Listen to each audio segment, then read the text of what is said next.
Welcome to Purrfect Takes. I'm your host, Stephen Patton, joined as always by my dear friend, co-host, Jake LaQuire. We have a lot to get into today. It is the season preview. We are exactly 2 days away from the season kickoff, and it finally feels like it's here. It's like a couple days away from Christmas, all the jitteriness, the excitement for football to finally be back, and I couldn't be happier. Yeah, today's fun because we get to do the pod. Yesterday, we had Mike K come on, so that was fun. But tomorrow, man, it's going to be excruciating knowing that it's 1 day away before we have football again. But then Thursday will be fine. Friday will be fine because we have a game on Friday this year in Sao Paulo, Brazil. Then Saturday, college football, Sunday, NFL, Monday, NFL. So we have a full, 5 day in a row slate of good, exciting football. We just got to get past today and tomorrow. Yeah, no, it's always like that lead up to any holiday. It's like those last couple days. It's just, why can't it get here? But that's what makes it so great, is that feeling that you have to wait for it. So while we wait, I think it's very fitting that we kind of break down the divisions that we covered over the past 8 weeks and kind of give a synopsis of where we think these teams are. I think my opinions on how some of these divisions shake out are a little bit different than what our season previews were, but we've had injuries, other additions, or other offseason reports that I think have definitely swayed my opinion in that regard. So I think we'll start where we kicked everything off, and that is the AFC North. Yeah, for sure. This is kind of the format we'll do because if you're watching on YouTube, there's little graphics for each division.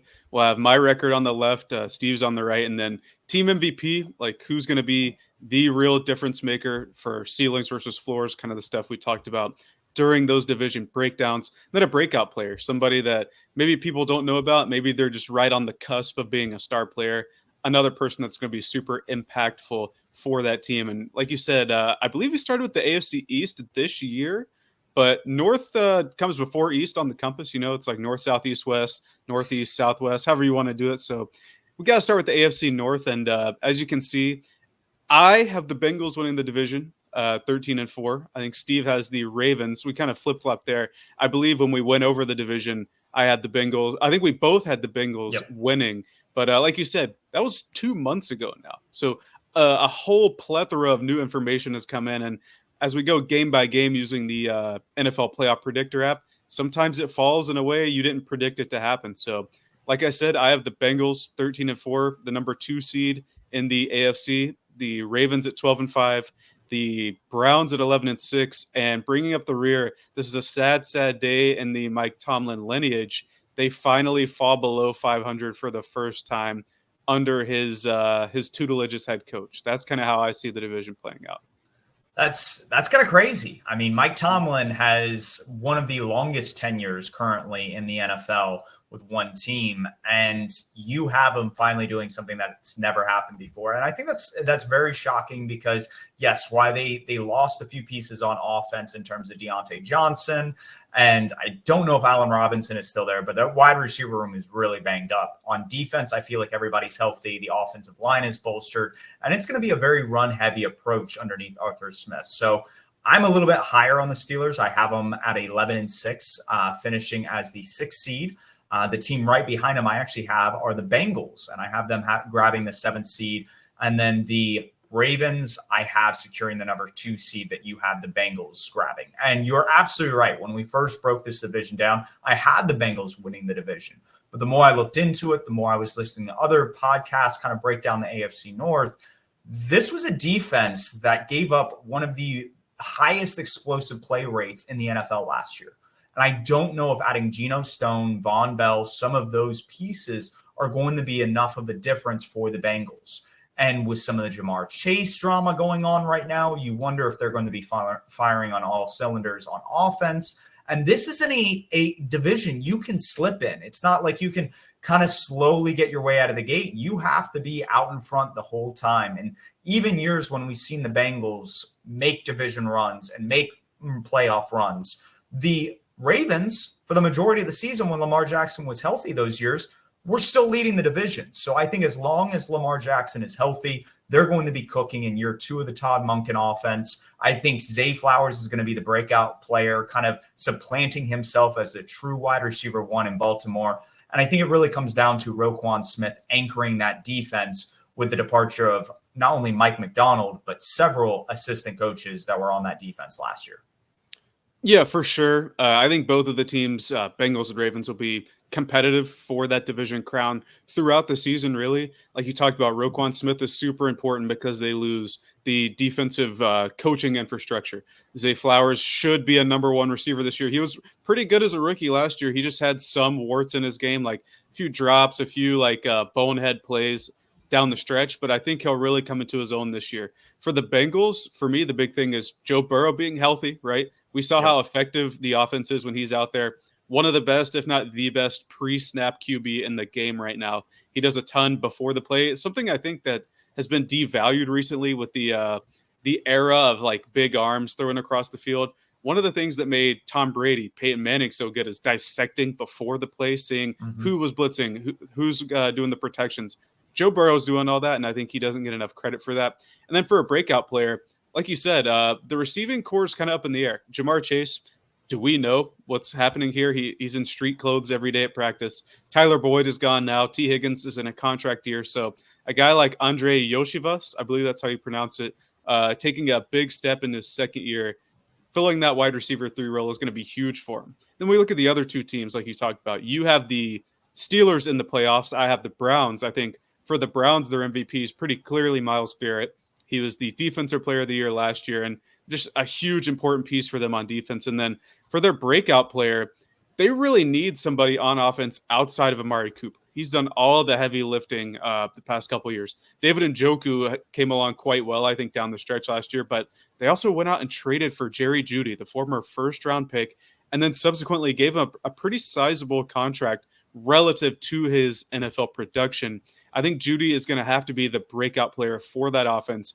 Give Deshaun Watson, Jameis Winston, or whoever their third QB is right now, give them a chance to go up and make plays. So it's not always Amari Cooper being the guy that's being covered by defenses. Absolutely. And I think what was interesting is the Browns didn't feel like they had done enough because they were trying to trade for Ayuk down the stretch. They had restructured Deshaun Watson's deal again. And a report came out, and I don't know how true this is, but a 2nd and 3rd round pick, also including Amari Cooper, was the trade package they offered San Francisco. And honest to goodness, had that gone through, I would definitely be really impressed by a wide receiving core with Brandon Ayuk, Jerry Jeudy, Elijah Moore, very shifty playmakers. And then, like you said, David Njoku, Nick Chubb when he gets back. All of a sudden, when you're in 11 personnel behind a stout offensive line, you'll be able to do a lot of things, no matter if it's Watson or Winston as your quarterback throughout the year. So I definitely like how the Browns team is built. I think it's a quarterback-driven league, and I'm just not all that sold on their quarterback. I think Russell Wilson and Justin Fields are more valuable than Watson are, and that's saying something because those guys aren't necessarily the best quarterbacks or maybe even average quarterbacks in the NFL today. So just how I see the AFC North playing out, I think that the way I see it stacking is very similar to how it all went down last year outside of the Bengals just making the playoffs and the Browns missing it this year. But I have all of these teams winning 10-plus games because I just think the talent level and the coaching experience here is just too good compared to the rest of the NFL. Yeah, and I think when we went over this division, we talked about how this could be the division that sends 3, maybe even sneaks a 4th team into the playoffs. Seems like both of us at least have 3 teams making it in, and that just kind of speaks to how strongly we view this division. A lot of powerhouse, just all around teams, and so I think our appraisal of the NFC North is pretty fair. Moving on to the AFC East, where it gets a little bit shakier. We both have the Bills winning, just as we did back when we reviewed the division. 2 months ago now, but I have it shaken out as the Bills number 1 in the division. The Dolphins and Jets tie in record, but I have the Dolphins with the tiebreaker, and then the Patriots bringing up the rear. Don't think we have much dispute there as far as the way the records shake out or the standings shake out. Yeah, I think the only difference is I'm a little bit down on the Jets and the Dolphins. They were all in last year. They're trying to run it back again this year. And I just think that's going to catch up with both of these teams. Aaron Rodgers' health is kind of the big key factor. We haven't seen a lot of quarterbacks this late in their career perform well outside of Tom Brady, who's obviously the GOAT of the sport. So it's definitely a far to reach, and we're going to have to see if the infrastructure that Joe Douglas has put around this team on both offense and defense can support that.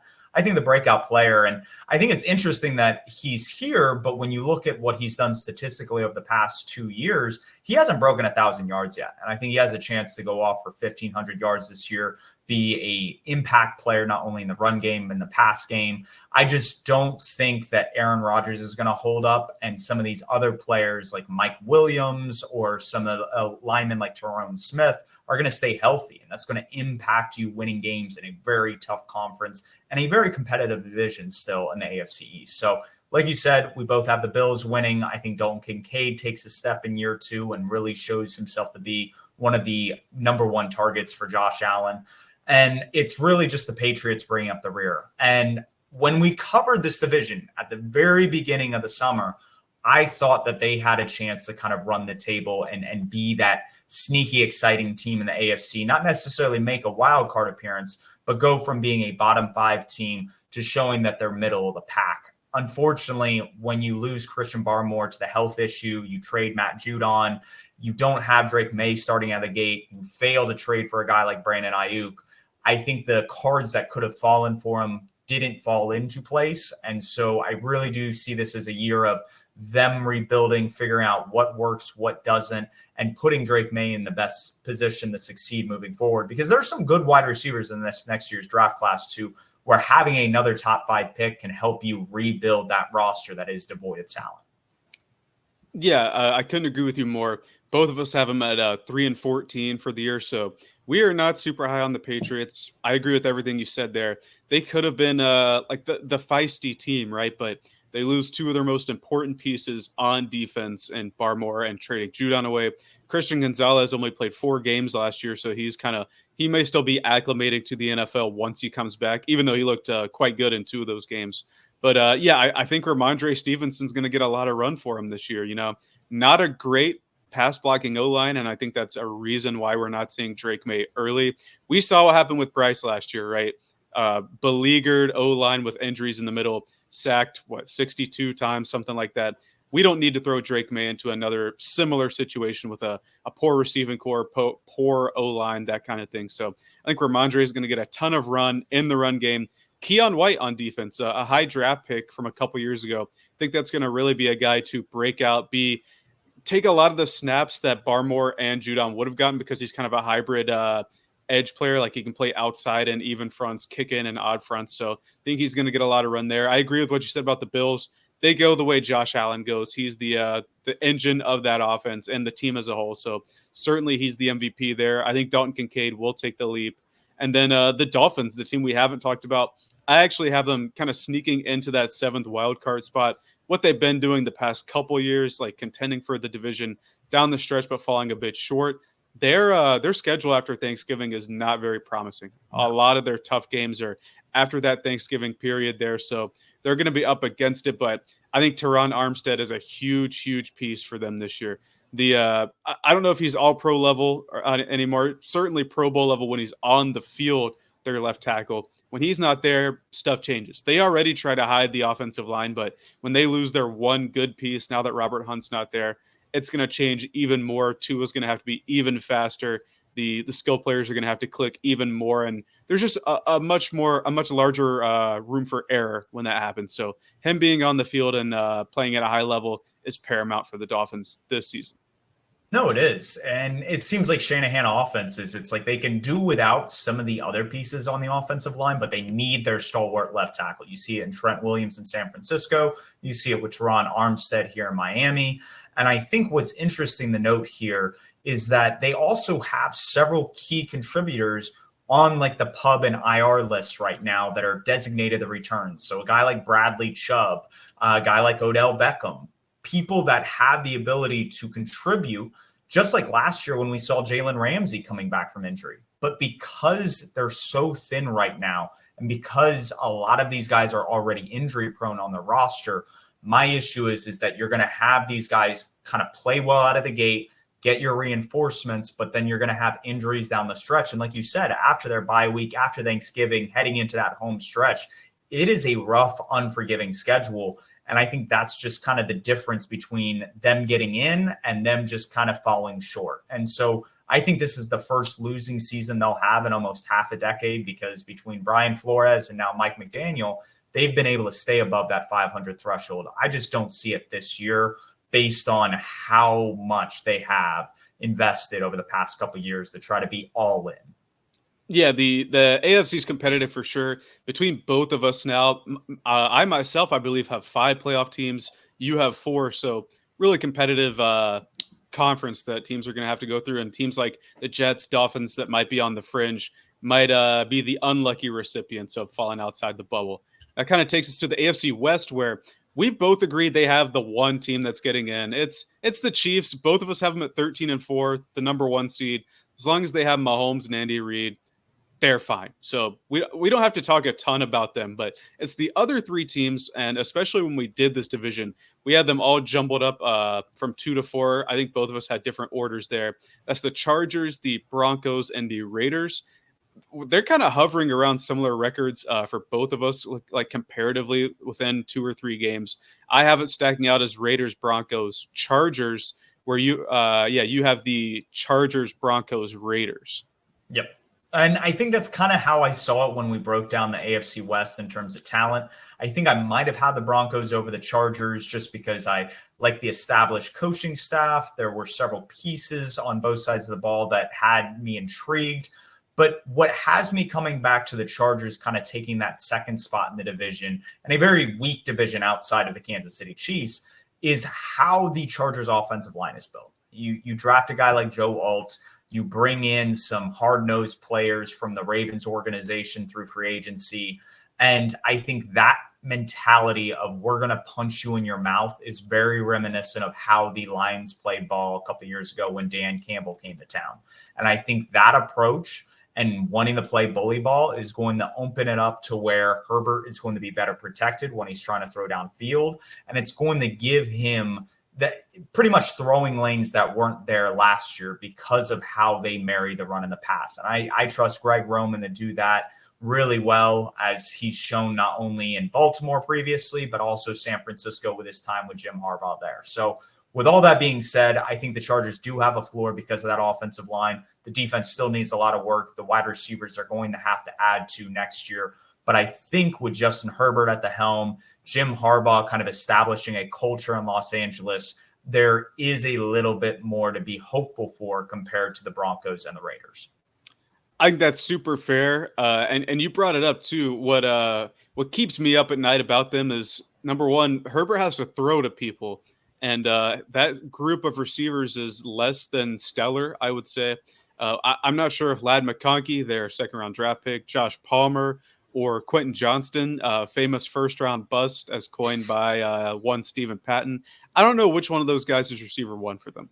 And then on defense, they have a ton of names, right? But not a ton of superstar talent, especially the past couple years, despite the level that they've spent on that side of the ball.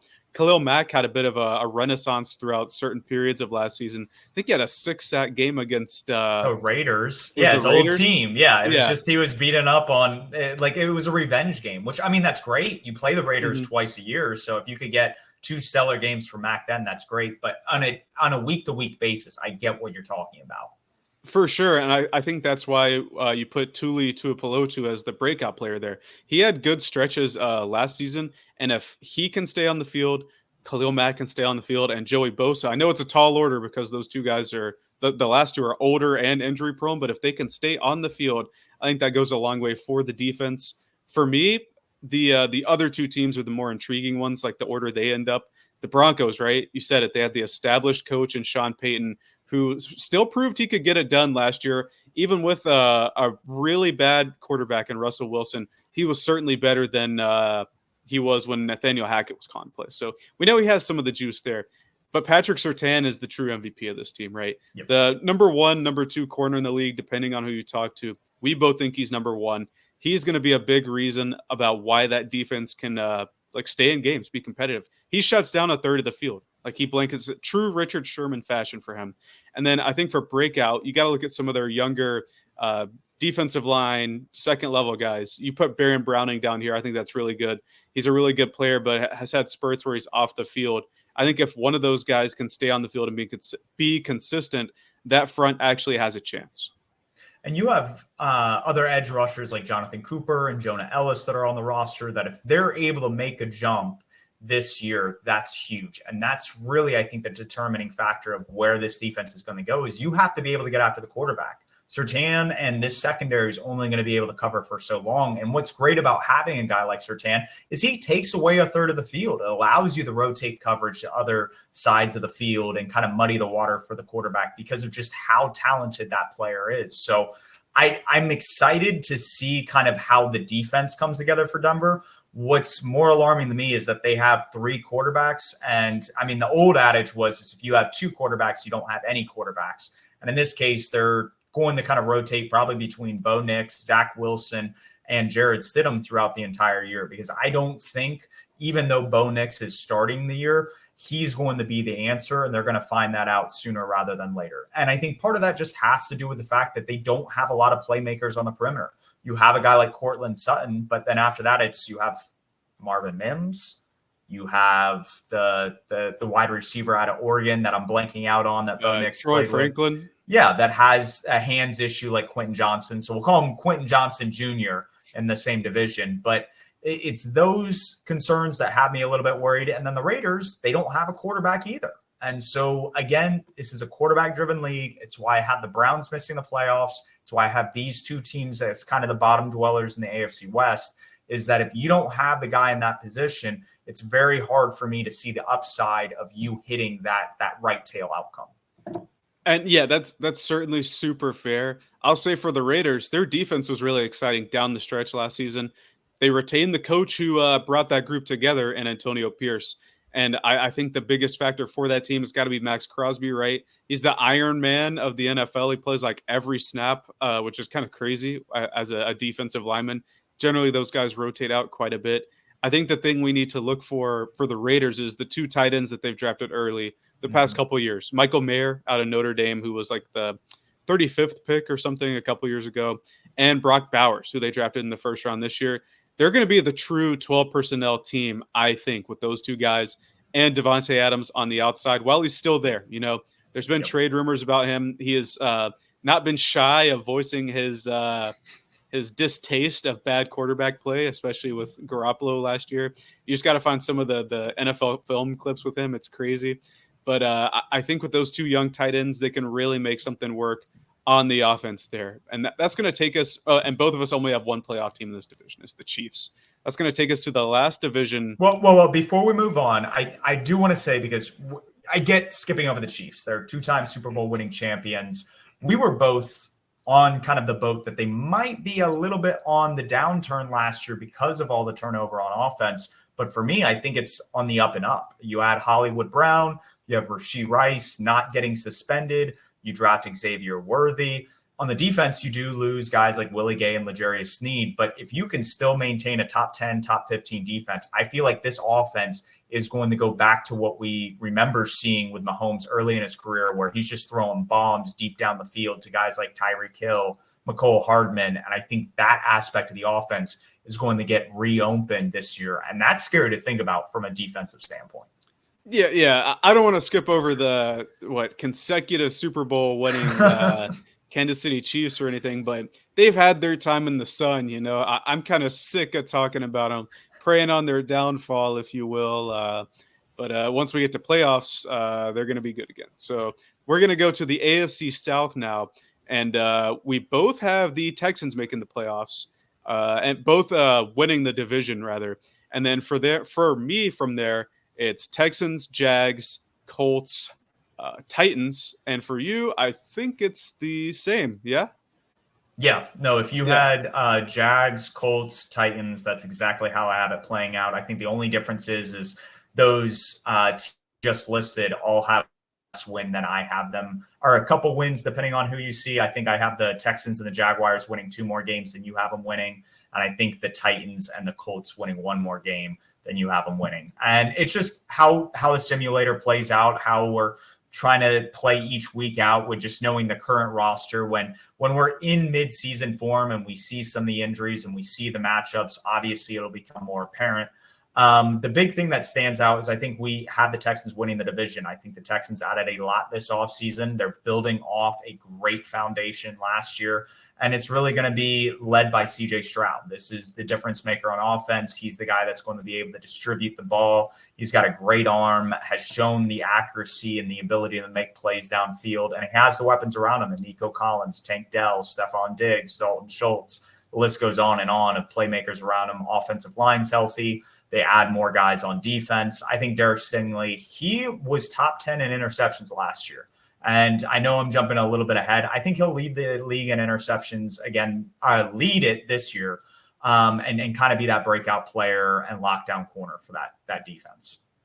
For sure. I expect both the offense and defense to take at least one step this season. They bring in really important pieces like Stephon Diggs on offense, who can be your receiver 2. Stephon Diggs, your receiver 2, is really good. Maybe even your 3, depending on how quickly Tank Dell comes along in his young career. Then on the defensive side of the ball, like you're talking about, Derek Stingley, I think, is one of the premier corners in the league. I had him in my top 10 when we did our top 10 second-level defenders. And then Will Anderson's coming along, defensive rookie of the year last year, should be really good. And they add Danielle Hunter to that defense. Azeez Al-Shaair. I mean, you name it. Getting back with D'Amico Ryans there. Yeah, it should be nasty on both fronts. I think that's why both of us have them winning the division. When we went over this division, I think you had the Jags and Texans flip-flopped. But, when you go game by game and it just plays out this way, you're like, that does make sense that they win this many games and win the division. And that's just kind of how it plays out, like we're talking about. And then the Jags, second in the division. I have them missing the playoffs again, despite having a winning record. You have them making it. Trevor Lawrence is the guy there, right? They paid him this offseason. We saw what he can do. He can be like one of the best QBs in the league. He is the MVP of their team. We just need to see it again, like come back from that 2022 playoff experience. If he does that, I think the sky's the limit for him. And then breakout player, we kind of cheated a little bit. It kind of has to be Trayvon Walker, right? Because we talk about Trevor Lawrence as the number 1 pick, heir apparent QB, like face of the league guy, like how he's supposed to be. The number 1 guy next year in the draft was Trayvon Walker, and he has not lived up to the same billing as Trevor Lawrence has so far. Jacob, do you know how many sacks Trayvon Walker had last year? It was like 10 or something, but they were fake. Or maybe it was 8. Yeah, it was 10.5. And I will agree, some were scheme-based where you have some free releases. That's kind of the concern with Hassan Reddick in the New York Jets is some of it is that's one of the concerns with him right now. But yes. Obviously him not being on the field is an issue, but that's where it's some of these defensive players. It's like, okay, what is a scheme-based sack and what was a sack that you were able to generate as a player? And I definitely think that Trayvon Walker, he needs to take a step, but when you play alongside guys like Eric Armstead and Josh Hines-Allen, that's going to make the difference. And I think he will take that step in year 3. He hit double-digit sacks, and you can call that fake or whatnot. That's still production. And I think he is going to get close to that 12 to 15 range. He is going to show the reason why he was picked so high. And I think part of that is also his impact in the run game. And I think Ryan Nielsen's going to unlock that and really showcase his ability to just be dominant on both run and pass plays. Like you said about Trevor Lawrence, this team is going to go how he goes. And there was a lot of bad luck for this offense last year between drops and fumbles. And if you account for that, this was a top 5 passing offense. So I think if they're able to put that behind them, Christian Kirk comes back healthy, Brian Thomas hits the ground running in his rookie year, they have some intriguing pieces on offense to where they could actually take a step and do better. And this was a team that started 8-3 last year. So I definitely think 11 wins is in the realm of possibility, especially when they did some kind of pruning in-house and got better at a lot of key positions. Yeah, for sure. I think they can make the playoffs, but it came down to this team won this game, this team won that game, and they just fell just short for me. The next team up is the Colts. We're similar with them. I have them 8-9. You have them 9-8. I certainly think they could make the playoffs as well, like we talked about when we did that division. This is going to be a really, really interesting team, right? Shane Steichen, and I'm going to say it again, I said it like 50 times when we did their division. He took Gardner Minshew for most of the season. They won 9 games. Yep. And if Anthony Richardson is presumably healthy all year, I think that they can be better. It's just they go up against some tough teams in the division, but I really like what Steichen's able to do. He's next up, if you will, on play callers, or like on the list of offensive play callers in the league, but he's really already up there. He just doesn't have some of the accolades or some of the name brand value of the Shanahan guys, even though he was calling plays in a Super Bowl, which I think is kind of bizarre. He's going to be the true MVP this year, and I think this is a really good breakout player that you wrote down here. Somebody we're both really high on, one of the rookie receivers both of us wanted in the draft, and that's Adonai Mitchell. Yeah, Adonai Mitchell is the real deal. Michael Pittman has even come out and said this training camp that some of his release packages are absolutely insane. And he's learned kind of how to gain an edge coming off the line of scrimmage, which is huge. I mean, a rookie teaching a veteran that just got paid $20+ million a year, that's pretty high praise in my opinion. And that is, I think, what is going to take the Colts offense to that next level is they are trying to find that second fiddle to pair with Michael Pittman, and having those two dominant wide receivers is a staple in Shane Steichen offenses. You go back to his time in Philadelphia when he has A.J. Brown and Devontae Smith, and then time before that with the Los Angeles Chargers, and you have Keenan Allen and Mike Williams. So I think when you have Michael Pittman and Adonai Mitchell, those two on the outside, and then you're able to do some of the read option concepts with Anthony Richardson and Jonathan Taylor, there's just so many things that will open up for this offense. My issue goes back to, do they have enough on defense? And I think that's what's going to hurt them most. Is I think they'll be able to go toe for toe with some of the best offenses, but if you can't stop people on the other side, it's going to create a lot of long days where your offense just feels like they got to go tit for tat every single week. And that's not something you want to rely on. Yeah, for sure. And I think the Titans, the last team for both of us, kind of the opposite. I think we expect their defense to be stout up front, and especially with the additions like L'Jarius Sneed that they brought in this past summer, their defense should be competitive. It's just, what can the offense do, right? The offense is Will Levis and a bunch of old guys, really, other than the offensive line. They bring in Bill Callahan, the offensive line coach from the Browns, to coach up the O-line, so hopefully they're good. Tony Pollard's in there. He has some wear and tear on his legs.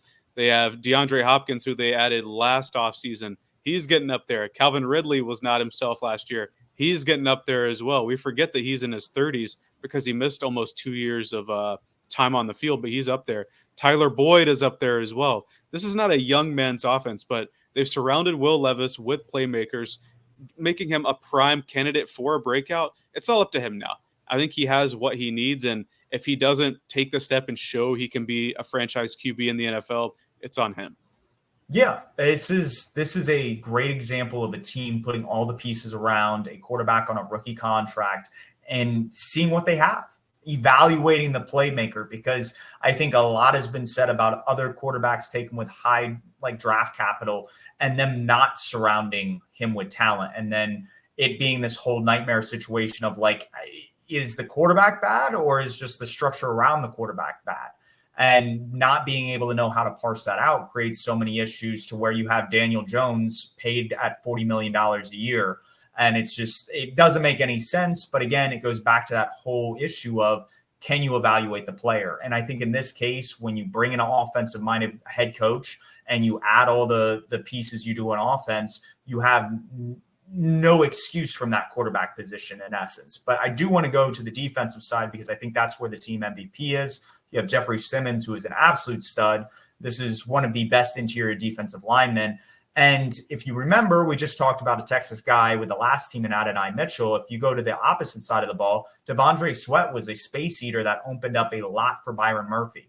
I think Devondre Sweat is going to do the same exact thing for Jeffrey Simmons, and being able to take a couple blocks and allow Jeffrey Simmons to absolutely wreak havoc. So that's how I see it going on the defensive side. I think this is a good team. I have them winning 7 games. I'm not exactly sure what their NFL win total is. I think it's right in that range as well. I just don't see them beating out teams like the Colts, the Jaguars, the Texans in the division, because they're just that much better than them, in my opinion, whether it's how they're coached, the playmakers they have, or just what we know about these teams based on the last couple of years. Yeah, it's a muddy division, right? Like the Texans, like we talked about, all three of those teams you mentioned could make the playoffs, and it's hard to leap over three different teams that are maybe have better infrastructure, better young talent, stuff like that. So it's going to be tough for the Titans, but I think they should take a step this year. I think that kind of wraps up the AFC. We'll get to like the actual playoff brackets when we're finished with the NFC, but that's just going to lead us into maybe the second most competitive division in football this season. That's the NFC North. This has 2 or 3 playoff teams from you, 2 from me. I have it shaking out Lions, Packers, Bears, Vikings, and you have it as Packers, Lions, Bears, Vikings. So flip-flop the top 2 there. For me, I think the Lions are primed for a Super Bowl run. They were knocking on the doorstep last year. If the safety doesn't drop, if it doesn't bounce off his face and land into Ayuk's arms, and he goes for like a 60-yard touchdown, they're in the Super Bowl versus the Chiefs instead of the 49ers. So I think they're right up there. It's ripe for the taking. That offensive line is going to be the difference maker there. They replace Jonah Jackson with it's Kevin Zeitler, right, from the Baltimore Ravens. But I think the status quo should remain the same. That offensive line is strong run blockers, good in the pass game, allows Jared Goff to get his passes off. And I think Jameson Williams, listen, this is finally kind of like with Trayvon Walker. This is finally the breakout year, right? It kind of has to be. He needs to live up to that. What was it? The 12th overall pick, somewhere around there. Yeah. That kind of billing in the draft. He had the gambling thing his first year, or his second year, excuse me. He had the injuries his first year. So this is really his time to shine now that there's no true receiver 2 opposite Amon-Ra St. Brown. So he needs to take that step in order for them to be a Super Bowl winning team, in my opinion. Yeah, they're going to need more juice. They lose Josh Reynolds to the Denver Broncos, who we just talked about, and weren't really excited about their wide receiver room. But outside of Amon-Ra St. Brown and Sam Laporta, what's that tertiary option? And we talked about with the Bengals, with their issues with T. Higgins in a contract year, Jamar Chase holding out. We need those third wide receivers to step up. And the reason why you need those players to step up is they matter so much more in the playoffs, not necessarily the regular season. But if you want to take that step to where you're in the Super Bowl, you have to have a guy like Jameson Williams take that step. So that's why we have him here in the breakout player. He has shown bursts. And I think the reason why they were okay letting Josh Reynolds walk is because they knew that he would take that step. The offensive line is what allows them to do everything they want to do on offense, whether it's run the ball or pass the ball. Jared Goff's going to play in a dome 14 out of, I believe, 17 of the Lions games this year. And he's phenomenal in the dome. He's like Drew Brees, where it's like, if he's got perfect weather, he's chilling. He's going to be slinging the ball all over the place. I think that's going to put them in a position where they could win the division, maybe even get home field throughout the playoffs. You have them as the number 1 seed. I have the Packers winning the division because I really do think the Packers, with the amount of talent they have on both sides of the ball, could field like a top 5, top 6 unit on both sides. And the last time we saw the Packers bring home the Lombardi Trophy early on in Rodgers' career, they had that kind of talent on both sides. And it was when they started paying those stars that they just kept kind of having a Super Bowl window close and close and close. And it was only open because of who they had at quarterback. So this is that kind of same open window I see for the Packers. I think Matt LaFleur shows his worth as not only the head coach. I have him winning coach of the year, but I think he's the team MVP with how he schemes up this offense, with how he's constructed this roster with Brian Gutekunst and the wide receiving room that this team has. You only need 1 or 2 of these guys to take a step. This was already really, really good wide receiver room. But if you have a guy in year 2 and Jaden Reed or Tavian Wicks take a step, or you have a third-year player in Christian Watson or Romeo Doubs take a step, that's only going to help this team so much more because they don't have a true number 1. And I think having that will set them apart. And kind of like what we were saying with Jameson Williams being that tertiary option, having that number 1 offense means defenses have to kind of have a focus on that player. And I think that will also help with some of the schemes that Matt LaFleur draws up. Yeah, let's hope it's Christian Watson for one of my fantasy teams value there. But yeah, I like the Packers. I think they're going to be super good this year. I haven't won in 12 games, so I think they're going to be super competitive. You talked about a group of receivers that can do a ton for the team. Let's look at the Bears, where they have DJ Moore, who had a fantastic year last year, just got extended this offseason. They bring in Keenan Allen, who might be a tight end now if his weight reports are accurate. We don't know. But at the very least, he knows how to get open. He had a great year last year, too, under Kellen Moore's scheme in Los Angeles with the Chargers. Then they draft Roma Dunze with the 9th overall pick. All of this to kind of insulate, give weapons to Caleb Williams, the number 1 overall draft pick. I think we both agree he has to be the team MVP for this team to reach its potential early in his career. Like we talked about, this is probably the best scenario for a number 1 QB, maybe ever, if not ever, in recent memory. He has a strong defense that was good down the stretch last year. Plenty of weapons on offense. They also went out and signed DeAndre Swift in the first 5 minutes of free agency. Yeah. They added a right tackle, top 10 in the draft 2 years ago. This is a team that should have everything it needs to take the step. For me, it's just hard to project rookie quarterbacks.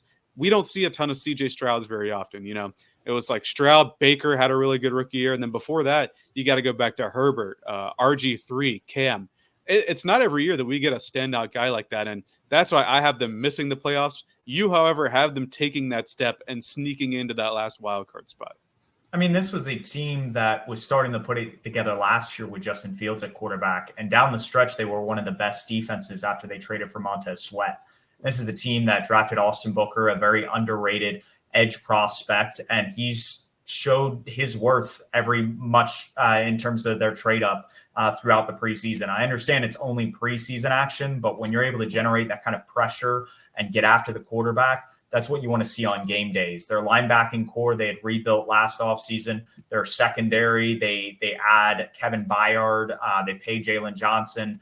And like you said, on offense, the wide receiver room that they have, I don't know if I'd rather have the Packers in terms of depth or the Bears in terms of star talent, but both of these are probably some of the better position groups in this entire division and probably almost the entire NFL when you look at just the talent and production that are going to come from those rooms. It is going to rest on Caleb Williams' shoulder. I think the offensive line isn't necessarily the greatest, but that's what Caleb Williams' game is going to add to him. He moves a lot horizontally, very much like Patrick Mahomes, and that's where a lot of the comps come from, and throwing off platform.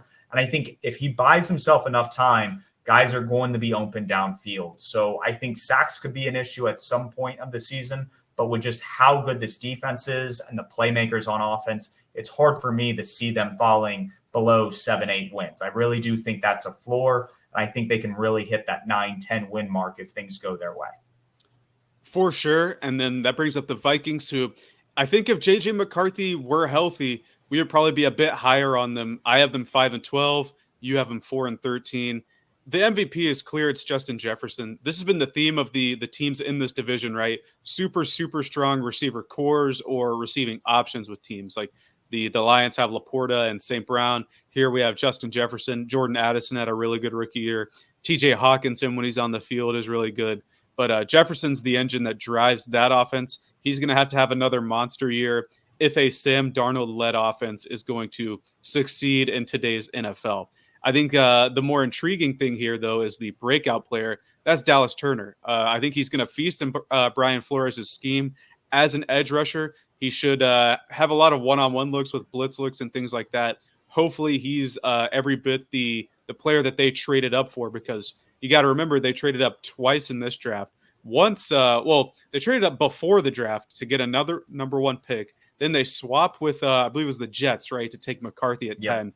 Then they trade up again with the Jags, I believe, to select Dallas Turner at 17. So he's going to have to play well for him this year if he's going to recoup the value that was warranted in that trade up. We talked about the Texans a couple years ago when they traded up for Will Anderson. Oh, they traded up. It's a big deal, right? He proved that it was worth it. He won Defensive Rookie of the Year. Can his former Alabama teammate do the same to prove that this trade up was worth it for a Vikings team that now currently only has 3 picks in next year's draft? They're going to need him to step up and prove his worth. I think Jason Fitzgerald with Over the Cap kind of did a breakdown around the draft. And really, when you look at all the draft capital they gave up to move up for these players, you really need Dallas Turner to hit in that right tail outcome. And it's not so much that a player of their caliber, whether we're looking at Will Anderson, who I do think is better than Dallas Turner as a prospect. But when you're looking at that, they have to hit it. The margin for error is so minuscule, and that's the issue with moving up for those players, is if it doesn't work out, you whiff and you whiff hard. And right now, Kwesi is not in a good position with the Minnesota front office. You get there year one, you make the playoffs, things look great. You understand that as a team, you need to take your medicine. But now this is back-to-back years where you're kind of taking your medicine. You're dealing with injuries at the quarterback position, and they don't have anything to really show for it. And they're in a really tough division moving forward to where I think it can get rough really fast. Sam Darnold has definitely shown spurts of, I wouldn't say greatness, but good plays. And he has the ability to make all the throws. But I've seen the pick sixes and training camp highlights, and this defense is not anything to write home about. So if Brian Flores is able to throw Sam Darnold in the washer in practice, I think other defensive coordinators are going to be able to do the same thing. And that's going to be the difference between them winning and losing games this fall, or it's just some of those mistakes when the margins for error are already so small. Yeah, for sure. I think the GM would have been afforded maybe a bit more grace had we seen JJ McCarthy come out the gate and, well, he wouldn't have, I don't think he would have started week one, but at some point this year played well and shown that all the moves were worth it. But now we won't know. We have to wait. And it wasn't, like you said, it wasn't just the one trade up. It was 3 or 4 different ones that led us to this point. So we really got to see something from Dallas Turner this year. Moving on to the NFC East. This is a competitive one at the top, the two teams, right? Cowboys and Eagles. I think we both have the Eagles winning it, Cowboys in second. And then, this is a rare unanimous one for us here. Eagles, Cowboys, Washington, and the Giants bringing up the rear. Starting with the Eagles, you have them as the number 1 seed. I have them as the number 3 seed. That O-line, again, we're talking about offensive lines. That O-line is going to have to help churn, keep the run game going. They had Saquon Barkley, but they lose a Hall of Fame center in Jason Kelce. So are they going to be able to tush push anymore? Is Jalen Hurts going to be more proactive in calling out protections and looking at the field? Kind of like what we talked about with Burrow. Jason Kelce did all that for them for the better part of a decade. So how is that going to change? How are the new coordinators going to change things? I think if the offense is going to be as good as it can be talent-wise, that offensive line has to continue to get push in the run game and protect in the pass game.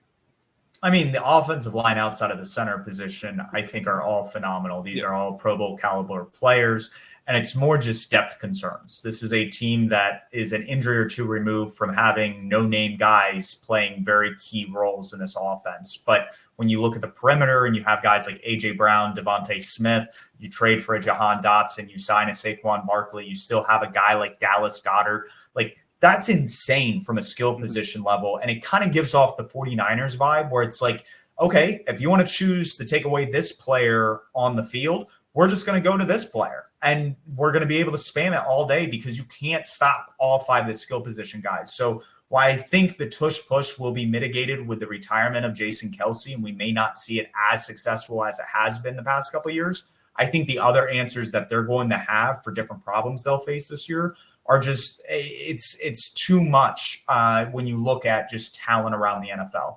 Defensively, I think they have some key playmakers, but they need the guys that they've been drafting, not only on the defensive line, but the secondary to step up and be key contributors. So Jordan Davis, Jalen Carter, we have Jalen Carter here as the breakout player. Looked great through the first half of the year last year and then faded down the stretch. You can't have that happen if you want to be a contender in the NFC. Cowboys, they won the division last year. It seems like these two teams go back and forth. The big thing about the Cowboys is that they lost people in free agency, weren't very active in free agency, and they have to bank on their draft picks actually hitting to stay around where they were last year. And that's a 12-win team. So I think the talent's there. While I definitely think that they have the infrastructure to still be a very competitive team, I don't think they're as good as the Eagles. And this is kind of what we were noticing last year. Eagles lose a lot of pieces, both players on the team, coaches, and they took a step back. And I think that's what we're going to see with the Cowboys this year. Still a really good team, still a playoff team, but they're removed from kind of being that kind of Super Bowl maybe window that they had last year. Yeah, I couldn't put it better myself, right? They lose the defensive coordinator, kind of like the Eagles did, and he took a ton of people with him. It wasn't just like, oh, they lost him and a couple pieces in free agency. It was They took Dorrance like Armstrong, all Tyler the edge Biadasz. rusher depth, starting center. Like they lost a good bit of stuff, and this is a team that had been relying on their stars the past couple of years, and they're going to have to again this year. CeeDee Lamb, we talked about it, finally got paid. Micah Parsons and Dak are still looking for their deals. So it's really not front loaded, top heavy is how I would put the Cowboys in. If those stars aren't at a high or aren't playing at a high level like they have been, maybe Dak recedes a little bit. He had a really, really good year last year. I don't know if it's fair to expect him to replicate that kind of performance again now that he's into his 30s. If they take just a hair step back, the Eagles are ripe for the taking in this division. And I agree. CeeDee Lamb, MVP of the team, he got paid like it, right? He's the driver of that offense. And then for a breakout player, Mozzie Smith on the defensive line, they drafted him with a first-round pick, didn't show early returns last year. So they're going to need him, especially in the run game, to be a stopper up front for this team to be successful on defense because they lose their coordinator who had coordinated. I know Mike Zimmer might be an upgrade in philosophy, but Dan Quinn had coordinated like surprisingly high-end level defenses that were like resistant to like coming back on the turnover level and stuff like that.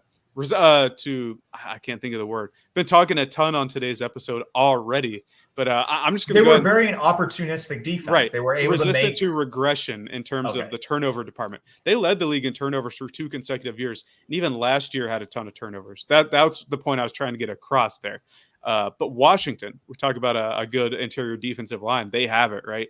Jonathan Allen, Deron Payne. They draft Johnny Newton, who fell to the second round, but we're both a bit lower on them. And I think we have similar reasons why, right? That offensive line does not inspire confidence. And then you look at their receiving core. We talk about the Cowboys being a one-trick pony. It's Terry McLaurin and a bunch of like me and you type players on the field. They trade away Jahan Dotson, who was their number 2, to the Eagles. So now they're going to have guys like De'Ami Brown, guys like Luka McCaffrey out of Rice, who they drafted this year. One of the many McCaffreys that's playing football right now. But yeah, go ahead. I think they have another wide receiver by the name of Olademe Zaccheaus. Yeah, Olamide Zaccheaus. We see he was on the Eagles last year. He's played for the Falcons before. But that's not a name that inspires confidence when you see him take the field. The only thing I'm going to say that's interesting about it is that he was ahead of Jahan Dotson in training camp. And so what's funny is like you said, he was on the Eagles before. And if for some reason, whatever, Jahan Dotson ends up being a bust and Zaccheaus was the better player, we just saw the Eagles give up a lot of draft capital to grab a guy that has draft pedigree, but isn't necessarily as talented. So that's the only hesitation I would give on the Eagles, why we're talking about this division, because that's a rare in-division trade to see. So maybe there's something the Commanders are seeing that the Eagles are like, we'll take a flyer, but he's not really the player that we think he's cracked out to be. So I agree with you. The wide receiver room is a little bit thin. The conversation we had with Mike Kay about the strengths of the Panthers defense, I think go like stride with how the Commanders are built. The interior of their defensive line with their 2 stalwart tackles and Deron Payne, Jonathan Allen, they go out and draft Jazan Newton, who's I think an absolute stud. You have Bobby Wagner and a couple other interior linebackers that are good. The safety play isn't terrible. It's really when you start talking about the edge room and the cornerbacks and some of the guys on the perimeter, I get a little bit worried and wonder if Dan Quinn's going to be able to have the answers on defense while Cliff Kingsbury is trying to put this offense together with Jaden Daniels, Terry McLaurin, and a rookie that I think will be the breakout player and be a tight end to keep an eye out for, not only from a fantasy perspective, but as a key contributor to an offense that has the potential to build off this year, and that's Ben Sinnott out of Kansas State. Yeah, this is a guy both of us were super high on. When we did our breakdown, he made our he actually took a 30 visit here, and I know both of us wanted that to relay into a draft pick. Didn't fall that way. We got JT Sanders, and I'm happy with that. But this is a guy that can be like fullback, F tight end, move tight end. He really does everything, and I think in an offense that lacks proven weapons outside of McLaurin, he's going to be a guy that can find rapport with a rookie quarterback in Jaden Daniels early and often. And Daniels is used to having a lot of good receiving options, so hopefully he becomes one for the Commanders this year. Talking about Jaden Daniels' receiving options, Malik Neighbors on the New York Giants, one of your favorite players. He's in like all your fantasy teams except for one. where I took him there, but he's going to be the breakout player for the Giants just because he's going to get all the targets and he's going to convert those targets into yards and touchdowns like we saw him do at LSU.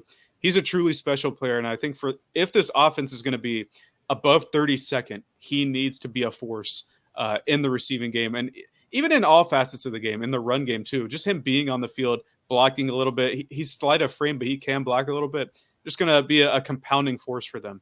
However, the MVP has to be Andrew Thomas, right? He's probably their best player, probably on the team, I would say. Definitely their best player on offense. And the sole strong link in that less than stellar offensive line. Yeah, the issue with the Giants, and I know you were given a recap that this division falls exactly the same. I think when I was doing the simulator, the tiebreaker went to the Giants. So technically, the Giants are the third team in the division, and the Commanders kind of carry up the rear. But both teams at 4-13, I think a lot of it has to do with there's not a lot of talent on this roster. You're banking on either a lot of veterans or a lot of rookies to take a step, and that's a lot to ask for. And I think with the Commanders, with a brand new coaching staff, the expectation is pretty low.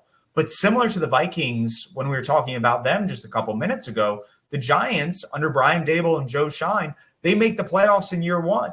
They decide to extend Daniel Jones and franchise tag Saquon Barkley, and that didn't work out. They had a lot of injuries last year. Like you said, the offensive line doesn't look good. They take a different approach on defense with grabbing Shane Bowen from Tennessee to be their defensive coordinator and take over for Wink Martindale, which is very interesting. Martindale is a very blitz-heavy guy. Shane Bowen is a guy who wants to drop 7. And I think they can do that with the defensive line that they have with Kayvon Thibodeau, Dexter Lawrence, Brian Burns. I think they're going to be able to get after the quarterback. They have some intriguing pieces in the secondary, but it's not enough. Now, I will say, I think Malik Neighbors gives off Odell Beckham vibes, and Odell Beckham played with Eli Manning, not Eli Manning, Super Bowl winning quarterback. Eli Manning, back half of his career, washed Eli Manning. So I think that is very comparable to a Daniel Jones. I think Brian Daboll is going to scheme it up to where he's getting a lot of targets because he really is that talented, and they're going to find ways to get him the ball and make plays in space. So I love what they have in Malik Neighbors. That is going to be fun to watch from him. I think the defensive line can get after guys, and it's just like what we talked about with the Commanders. There's some exciting pieces, but when the margin for error is so small in the NFL and everybody is trying to win week in and week out, it's just hard for me to kind of like give a blind eye to these massive holes on both of these offensive lines and other position groups across the teams. For sure. And like you said, maybe similar in talent pool, right? But Washington, new head coach, rookie QB, ascendant, like the hopes, I guess, and the aspirations for the team might be ascendant. The Giants, however, seems like they're hanging on by a thread there, living off of that, or not living off of, but like that playoff win over the Vikings, like we talked about, has really spurred their franchise in a direction that I think has been for the worse despite winning that playoff game. But I think that's going to take us into the NFC West here, where a little bit of a difference between us. So I have the Niners winning the division, the Seahawks coming in second, the Rams coming in third, and the Cardinals finishing up the division. And I have the Niners and Seahawks making the playoffs, but you have it playing out much, much differently. I do. And it's like it goes back to the Bill Belichick saying or adage that was kind of associated with how he went about roster building. And it's like you would rather be a year early rather than a year late. And so last year, I looked at the 49ers roster and was worried about it from how fragile this team was. And sure enough, when Trent Williams and Deebo Samuel went out for short stints last year, the team looked very average.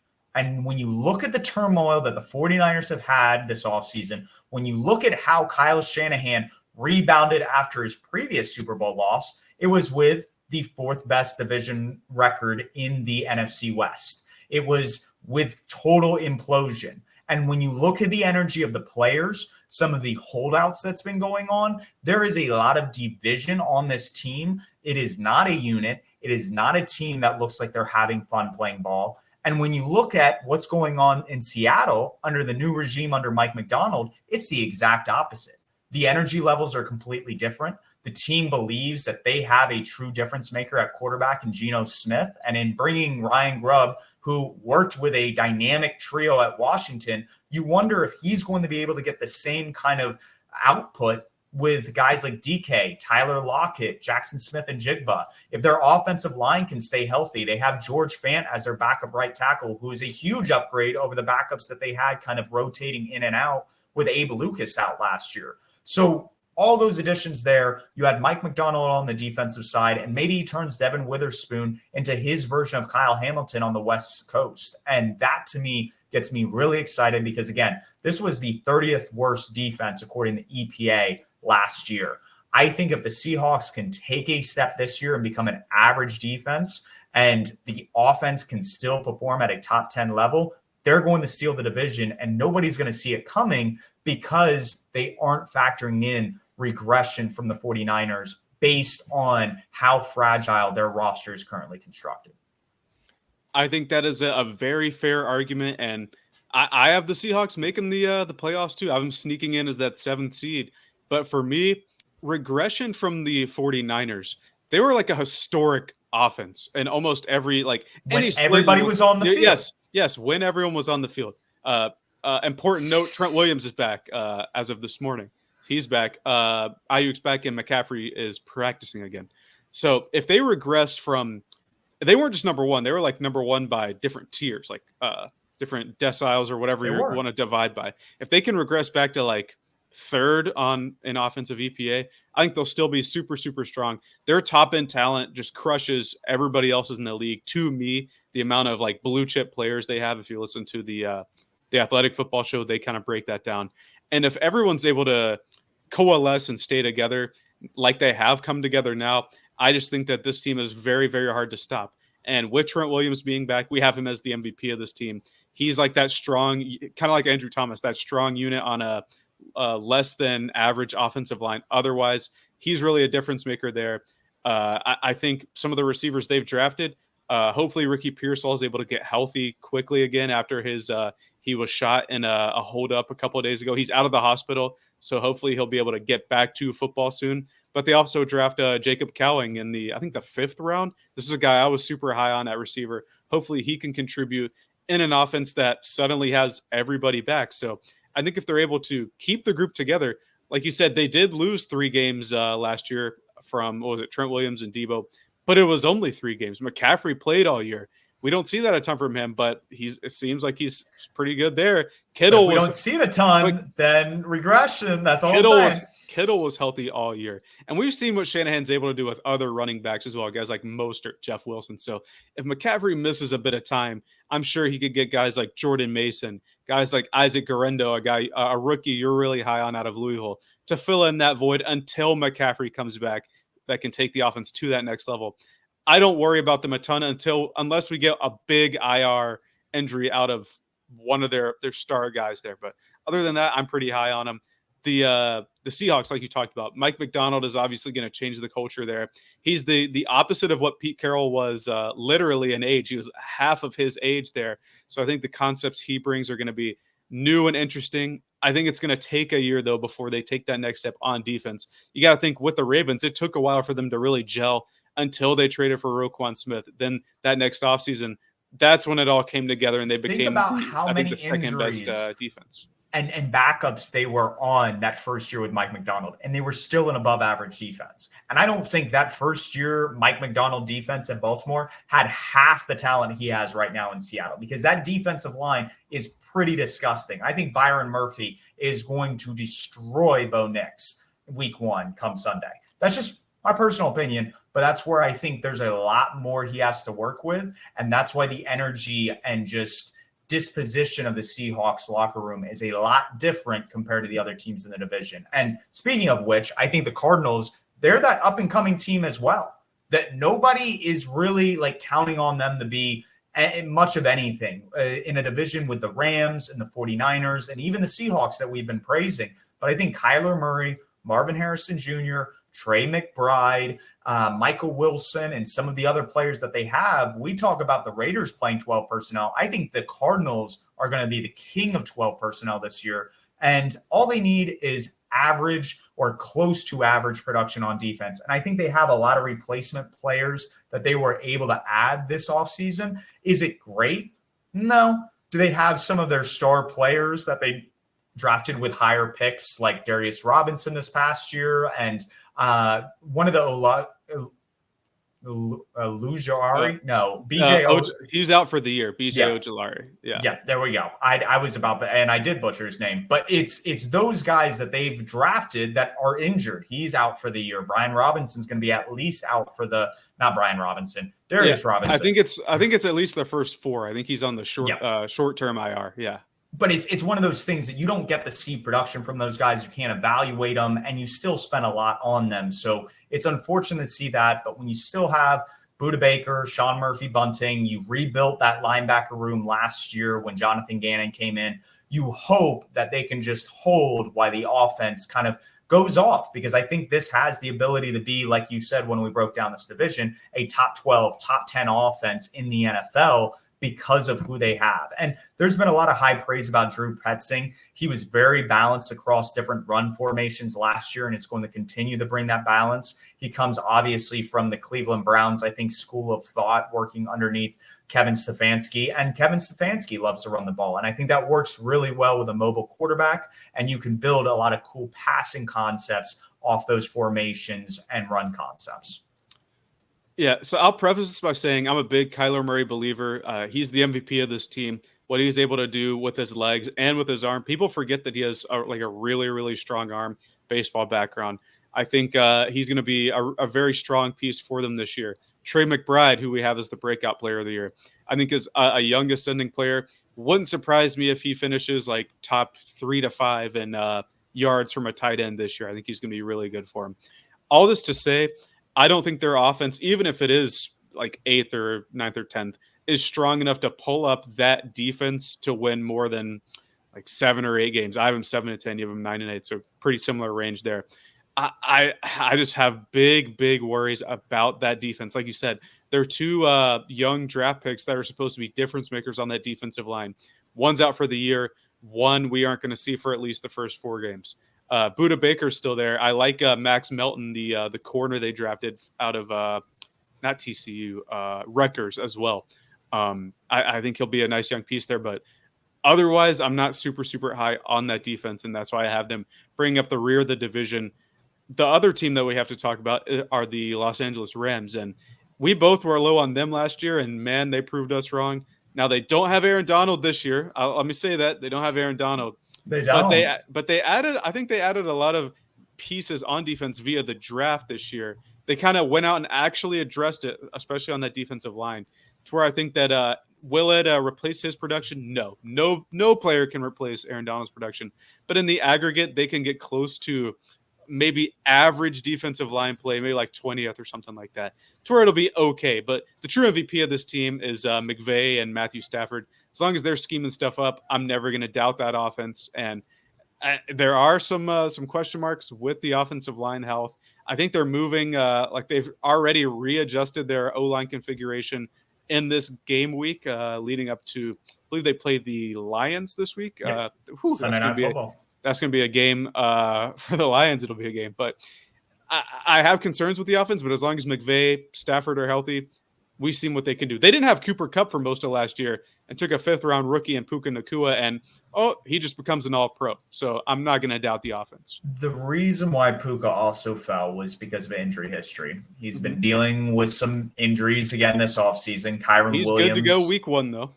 He is. Again, this goes back to the 49ers. You have players with injury histories, and the player depth behind those is very concerning. It simply is. I love the interior of their offensive line. They will smash you in your mouth and run the football right down your throat. 100%. They have that ability to, and that allows them to use a lot more like standard, just under center dropbacks with Matthew Stafford and push the ball downfield. But again, Cooper Kupp's getting older. Stafford and Puka both have injury histories. And this defense loses a Hall of Fame player. And you're saying that in the aggregate, Jared Verse, Braden Fisk, and some of the year 2 guys are going to be able to replace that. And I don't think they have a bludgeon on that defensive line that offensive linemen need to be like, oh, we got to double team this guy. you might need a chip block Jared Verse off the edge a couple times, depending on who your tackle is. But none of those pieces scare me. You lose Raheem Morris, you lose Zach Robinson, you lose Liam Cohen to the Tampa Bay Buccaneers. You lose a lot of coaches. You are, again, devoid of talent. And we've seen how the Rams, they'll be good one year and then they're bad the next. Good one year, bad the next. And it's not really a consistent threshold that we've seen from McVay over the past half decade. So for me, I see them falling below 500. I think this team is old, just like the 49ers. And there are some key holes at key positions. And let me take that back. The Rams are not super old. They are a very young team. Used to be super old, but some of their key stars are older. I have only a couple retorts to that. As far as the Aaron Donald thing goes, no, nobody can replace him. But what I mean is it's not going to be like, hey, we need to have 3 people on Donald, and I don't care what you do with the other guys because they're bums. Now it's, all right, there's this guy with juice, Jared Verse, this young rookie, really good pass rusher. Maybe we need to chip him. Braden Fiskey's super athletic at defensive tackle to get 2 hands on him. Kobe Turner, who had, I think, 9.5 sacks last year, granted, benefited from playing next to Donald, but we need to get multiple hands on him. It's the O-line needs to worry about multiple people, not just fixate on one guy. That's the first thing I meant. And then you mentioned that the Rams are up and down. Only one losing season under McVay, if I recall correctly, and it was 2 years ago when Stafford's elbow degenerated. It's either 2 or 3. He had 1 fewer than Shanahan in the same tenure that they had been there. So I wouldn't say a mark of inconsistency. More often than not, they win more games than they lose. So I'm going to give them, I think it is 2 losing seasons. I'm going to give them the benefit of the doubt there, or give McVay the benefit of the doubt there. And by all accounts, Stafford is like firing on all cylinders, but I agree. And the point you bring up with the Niners and the Rams being 2 teams that have injury prone players, we talked about this when we reviewed this division. Those teams were the first, so like the luckiest, so to speak, and 4th luckiest teams in terms of injury health. So like they were the healthiest and 4th healthiest. So I think that would be an argument like, hey, if they regress more towards the middle there, that's where we can see them slip.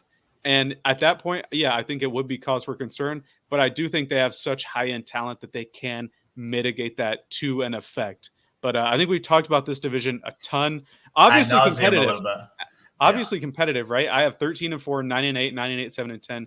You have 11-6, 9-8, 8-9, 8-9. So really competitive division there, where we both have the Seahawks making it to the playoffs. But we finally made it to our last division here. We talked about them last week, so don't want to delve too much into them here. But I have the Falcons making the playoffs. You have the Buccaneers with a losing record making the playoffs there. And then the teams that we don't have in the playoffs, we all have hovering close to each other. Starting with the Panthers, I have 6-11. You have 5-12. I think Deontay Johnson's really going to be the MVP. Talked about it with Mike Kay yesterday evening.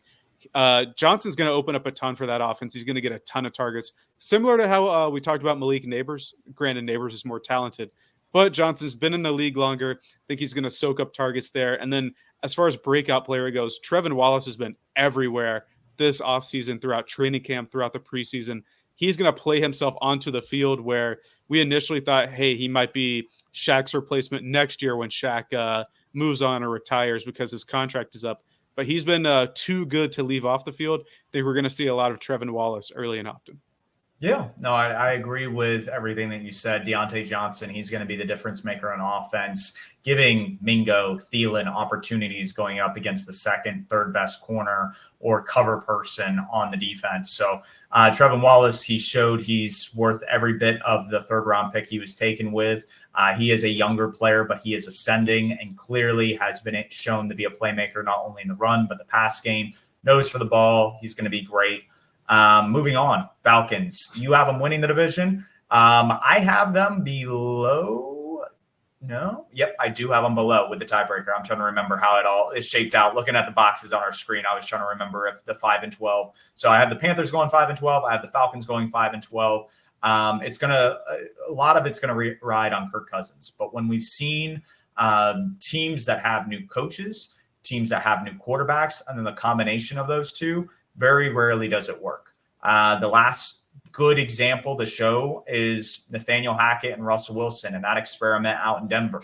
Denver had all the talent on paper, like we talked about last week. Guess what? It didn't amount to anything outside of, like, I believe a top 5, or it was at least a top 10 pick. I think it might have It been was like top pick 5, 6. but the Seahawks had their pick with the Russ deal. That was Devin Witherspoon that year. Yep. So, and look, Devin Witherspoon, he was one of the, was he the X factor or was he the MVP that we had for the Seahawks? It was neither, but he'll come up later in the pod, Yes, talking about interceptions, at least for me. Okay. He's up there for sure. I remember. Yeah, Kirk Cousins is going to be 37 coming off an Achilles injury. So recipe for disaster there. I grant you that. But I think the offensive talent they have and the upgrades on defense enough to not be a bottom 3 unit. I think that they have enough juice to win the division. Bijan Robinson, while we have him as the breakout player here, I don't think he eclipsed 1,000 yards rushing last year.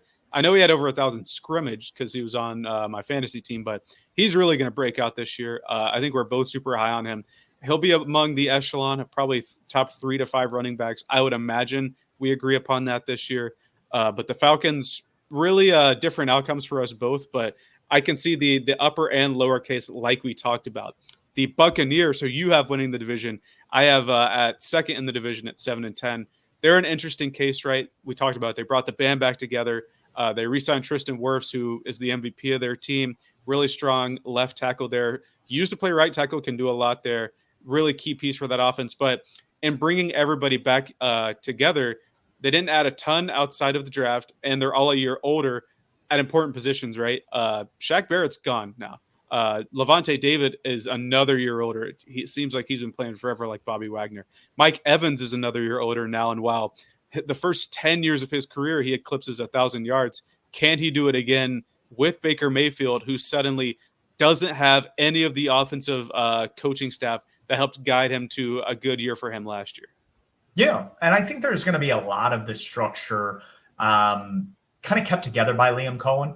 Liam Cohen also comes from LA, and why he was not on the Los Angeles staff when Baker Mayfield played for the Rams at the end of, I believe it was 2022, the rapport of just being in a McVay style offense, knowing how some of this works. Like Shane Waldron, the guy Dave Canales was under, came from Sean McVay. So there's a lot of ties to that offense that I think are still going to be shown here, as long as they're running some empty concepts, getting guys out in space, allowing Baker Mayfield the pretty much rip it downfield is going to help them create explosive plays and stay kind of moving the chains on offense. I think defense, you brought up a lot of key points. Linebacker room is kind of stripped of talent, worry about some edge presence, and maybe even the secondary. But because this is such a weak division, I think, honest to goodness, you can write this off as the worst division in football right now. I think the Tampa Bay Buccaneers are going to do what they did a couple of years ago with Tom Brady and win the division with a losing record going 8-9. I think the breakout player is going to be Kalijah Cansey next to Vita Vea. I know I brought up Tavondre Sweat and Jeffrey Simmons earlier, but Vita Vea is kind of that Tavondre Sweat. He's a space eater. He's going to take multiple blockers. Kalijah Cansey is more the finesse kind of 3 tech that's going to be able to get upfield on passing downs. And if he can wreak havoc in the middle, that's what's going to help keep this team in games in the division, which then gives us the last team. Why I'm very low on the Falcons. You're extremely low on the Saints. And I think for good reasons. I will say I do like the addition of Clint Kubiak, them drafting Kool-Aid McKinstry, and taking a flyer on Spencer Rattler. Those are good moves to make when you know that the rebuild is right around the corner. Yeah, we talked earlier about teams having to take their medicine. I think the Saints unintentionally are starting to do so. They didn't push a ton of money into the future like they always do to end up like minus 80 in cap every year. They kind of stay pat there. They draft Spencer Rattler in, I think, the 5th round, like the 4th or 5th round. They got him late, and if you see the agenda on Twitter, the Saints fans want him to start because we know what we're getting out of Derek Carr. Fortunately, we play Derek Carr week 1, so I'm happy there.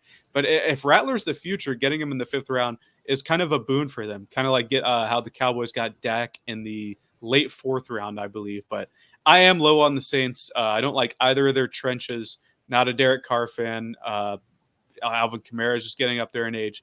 It seems like all the teams getting older, except some of the guys that they brought in the past 2 years. And you brought up one, Kool-Aid McKinstry. I think either he or some of the other young corners like Paulson Adebo Alontae Taylor. One of those three is going to be the breakout player because they need somebody on the outside opposite Marshawn Lattimore when he plays. He's also older and has some injury concerns to really help take away a section of the field, to let some guys like Demario Davis, who, again, getting up there in age, do what he does over the middle, and Cam Jordan getting up there in age, come off the edge and bring some pressure on the QB. But overall, just not super, super high on them. We'll touch more on that when we get to like the more Panther stuff at the end. But those are all the divisions. We knocked them out pretty concisely, I would say. That brings us to our playoff pictures here. And sorry they aren't like beautiful boxes like we've been doing the past couple of times, but these are pulled directly from Playoff Predictor, the website. Once you do all the games and type them in, it spits out playoffs. You pick the playoff games, it gives you your bracket. So the one on the left is from me. One on the right is from Steve. Pretty similar playouts toward the end there. I had the Super Bowl being Chiefs versus Lions, with the Lions winning, whereas Steve has the Packers beating the Chiefs in the Super Bowl. So two NFC North teams winning it this year versus the Chiefs. Yeah, until proven otherwise, the AFC is owned by the Chiefs, and I thought they got better this year. Other teams like the Ravens and Bills that were kind of neck with them, they took a step back, and you wonder if what the Texans, or maybe even a team like the Jaguars or Jets, the moves that they made this offseason or the players they got back, if that's enough. So until proven otherwise, the Chiefs will always be in the Super Bowl bracket as I draw it up. They have proven that the past couple years. On the opposite side, I have been a big believer in what the Packers are doing. I think this is very reminiscent of the 2010 Green Bay Packers, where maybe they don't win the division. Maybe they don't win the 12 games I think they are, but I think this is a 10, 11 win team at the very least. And I think they're going to get hot at the right time. We saw what Matt LaFleur did to the Dallas Cowboys, how he had Kyle Shanahan and the 49ers on the ropes on the road. And this team is only adding experience to its roster. This is a very, very young roster on both sides of the ball. Just way too much talent for them not to have a opportunity, a chance, a higher probability within the NFC to make a run like this. So pretty straightforward. We talked about the seeding when we broke down each division. We'll have to compare this as we get closer to the playoffs and see who was kind of closer in terms of playoff predictions.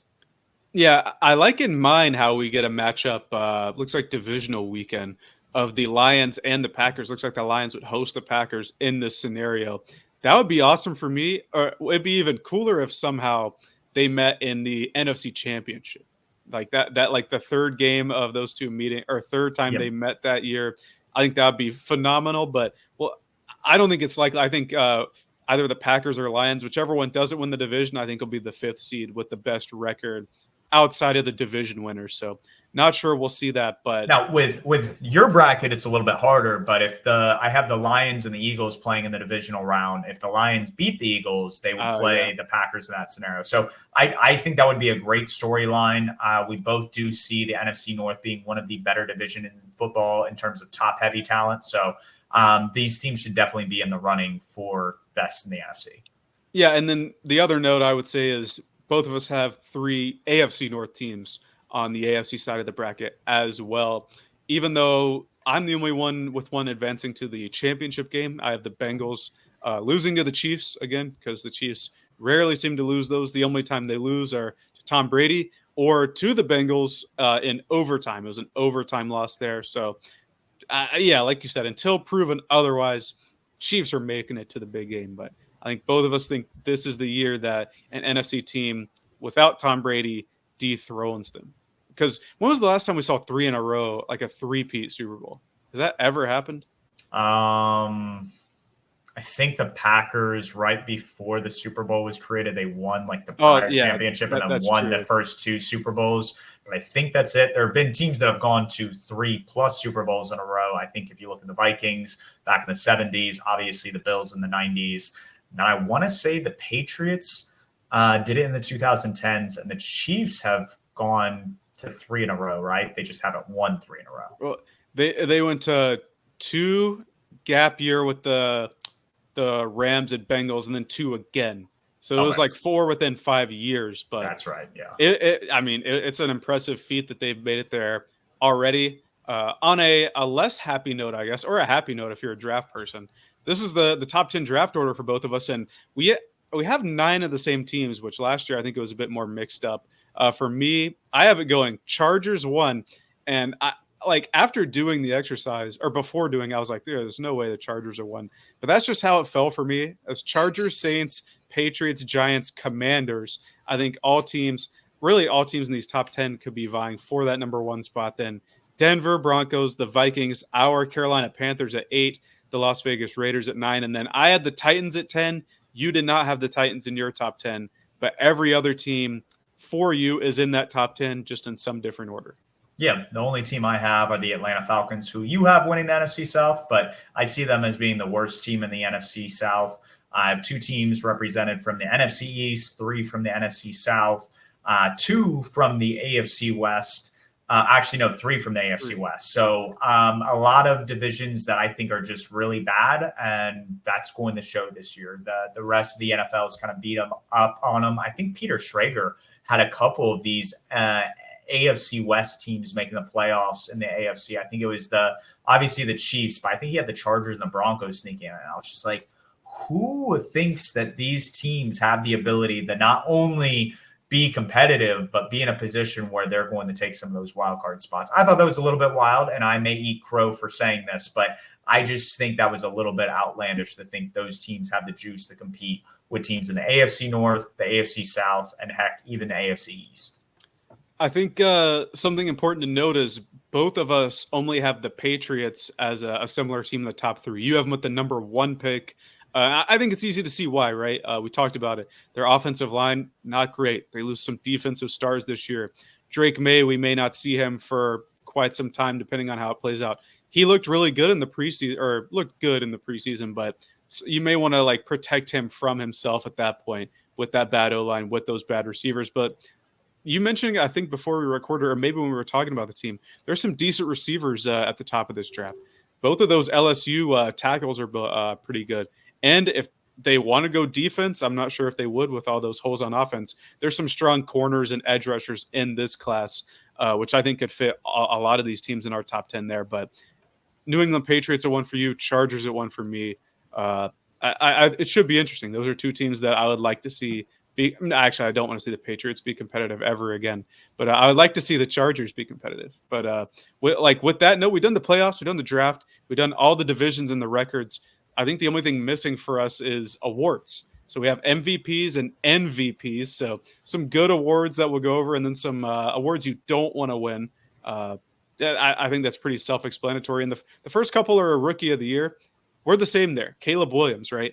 Despite it, what we might like, or I might like Marvin Harrison Jr. better, but this is a quarterback award, right? We saw it last year. CJ Stroud, phenomenal year. Even though Puka Nacua is an all-pro, he wins it. So Caleb Williams has everything in place to win it this year on the Chicago Bears, especially on your end where you think they can make a playoff push.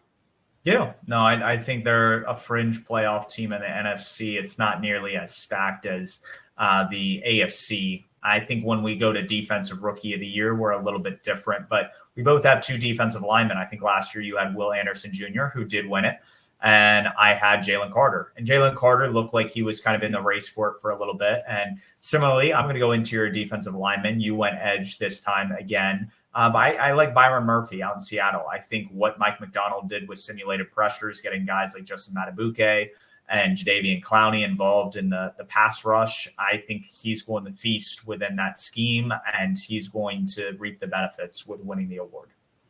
I went Laitu Latu, the edge rusher for the Indianapolis Colts. It's funny, these 2 picks we have are the first 2 defensive picks in the draft this past year. I think they had, 13 or 14? No, it was 15 offensive players in a row to start the draft. But first 2 defensive picks, I think he's going to eat as the main guy in that with that strong defensive front in Indy this year. Offensive player of the year, I have Jahmyr Gibbs. I think he really came into his own in the back half of last season, kind of took over RB1 from David Montgomery, and he's much more of a pass catcher than Montgomery. I think he can be, if Jameson Williams doesn't emerge, he can be that third option in the passing game, because Bryce Young's final year in college, we have to remember, Jahmyr Gibbs was his leading receiver. Yeah, no, Jahmyr Gibbs is an explosive player. He started settling down, finding holes in the run game, which is going to make him more viable down the stretch. And then in the pass game, like you said, maybe Jamison Williams isn't the answer. And Jahmyr Gibbs just kind of plays that Christian McCaffrey role where he can run different route concepts, not only out of the backfield, but out of the slot and give you another option to throw to.